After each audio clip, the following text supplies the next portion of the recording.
I would have us think for a while of Thessaly, of Thessalian lands,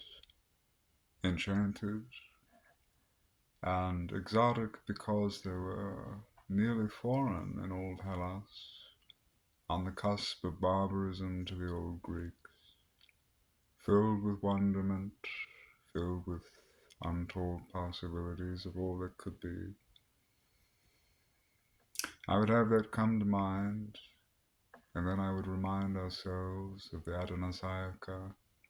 of the festival of Adonis, where maidens and matrons in this generational custom, perhaps yet newly imported, or given a new name to an old practice, carried up potted plants by a ladder with the help of Eros, or the Erots, sprites of desire, sprites of fertility, climbing to the rooftop to place these little gardens, where eventually those great little saplings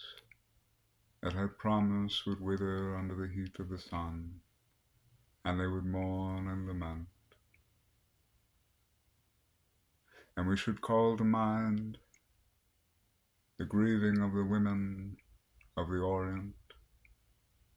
who would see their rivers turn red with the blood of the child they expected for the spring, and they would come down beside the waters,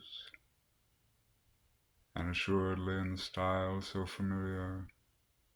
in Aeschylus even, would carve their faces with their nails, would wail loudly as the briny tears came down their faces, and would tear the hairs from their head in remembrance and in hope of the spring. But we go back to Hellas that we were recalling. They were on the rooftop, and we remember in the papyri of old Egypt that preserved for so many centuries the impossible wishes of men and women who sought out those who claimed to have a special knowledge of the esoteric, control of the heavenly bodies, control of earth and water and fire and air, control of human passions and desires. They said on some nights, if you wish to see a daemon, a spirit, or a god, you could climb on top of your roof, say a few magical words of gibberish, those holy tongues that make no sense, but are so suggestive, so much more suggestive than clearly defined words at times. So suggestive because they paint pictures,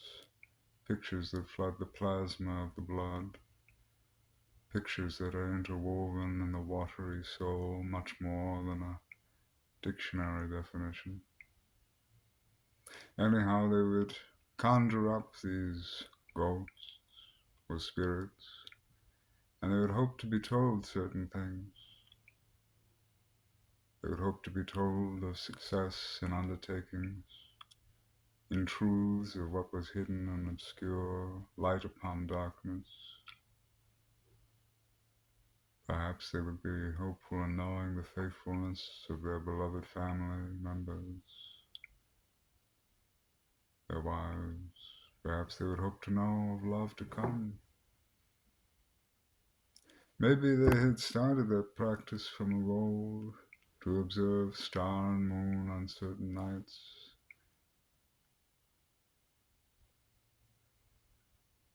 It's hard to say.